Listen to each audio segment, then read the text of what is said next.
Indian ഗ്രാമങ്ങളെ പ്രതീക്ഷയുടെ കേന്ദ്രമാക്കി മാറ്റിയ ഒന്നായിരുന്നു മഹാത്മാഗാന്ധി തൊഴിലുറപ്പ് പദ്ധതി, MGNREG. ആ പദ്ധതി ഇന്നില്ല. മഹാത്മാഗാന്ധിയെ കൊന്ന ഘാതകന്മാരുടെ പാർട്ടിയായ RSSഉം BJPയും ആ പദ്ധതിയെ കൊന്നുകളഞ്ഞു. എന്നിട്ട് ഏതോ ഒരു BG രാംജി എന്നൊക്കെ പറയുന്ന സംഗതിയുമായി വന്നിരിക്കുകയാണ്.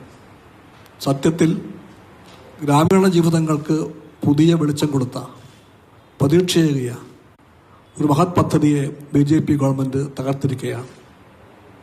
അതിനെ ഗോഡ്സയ്ക്ക് വേണ്ടി കൊന്നു കുഴിച്ചുകൂടിയിരിക്കുകയാണ്. പുതിയ പദ്ധതിയിൽ 2 പ്രാവശ്യം കാണുന്ന G എന്ന വാക്ക്, അക്ഷരം, ആ G ഗോഡ്സയെ ചൂണ്ടിക്കാണിക്കുന്നു എന്ന് ഞങ്ങൾ ചോദിച്ചു. ഗാന്ധിജിയെ കൊന്നവർക്ക് പിന്നെ ഉയർത്തിക്കാണിക്കാനുള്ളത് ഗോഡ്സെ തന്നെയായിരിക്കും.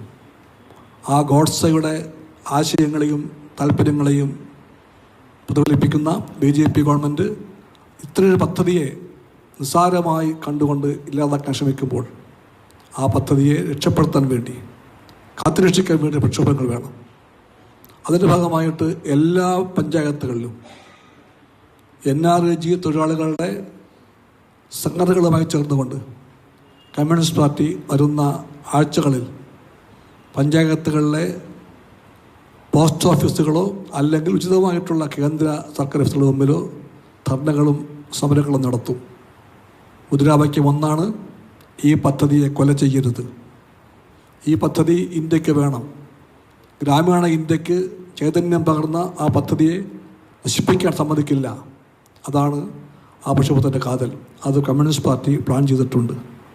പാർട്ടിയും ഞാൻ പറഞ്ഞതുപോലെ NREG രംഗത്തുള്ള തൊഴിലാളി സഖാക്കളും സംഘടനകളും ചേർന്നുകൊണ്ടായിരിക്കും അത് നടപ്പിലാക്കാൻ പോകുന്നത്. കമ്മ്യൂണിസ്റ്റ് പാർട്ടിയുടെ ആഭിമുഖ്യത്തിലുള്ള ഒരു ഭവന സന്ദർശന പരിപാടി ഉണ്ടാകും. അത് ജനുവരി മാസം 15 മുതൽ 31 വരെ ആയിരിക്കും. എല്ലാ ബ്രാഞ്ചുകളും, പാർട്ടിയുടെ കേരളത്തിലെ എല്ലാ ബ്രാഞ്ചുകളും ആ ബ്രാഞ്ച് അതിർത്തിയിലെ എല്ലാ വീടുകളിലും പോകണം. ആ വീട്ടുകാരുമായി സംസാരിക്കണം. വെറും ഒരു കുശലം പറച്ചിൽ മാത്രം പോരാ, അവരോട് ചോദിക്കാൻ പറ്റണം. എന്താ നിങ്ങളുടെ വിമർശനം?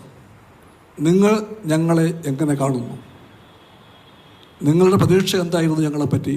ആ പ്രതീക്ഷ നിറവേറ്റുവാൻ എത്രത്തോളം ഞങ്ങൾക്കായില്ലെങ്കിൽ നിങ്ങൾക്കതിനെപ്പറ്റിയുള്ള നിർദ്ദേശങ്ങൾ എന്താണ്?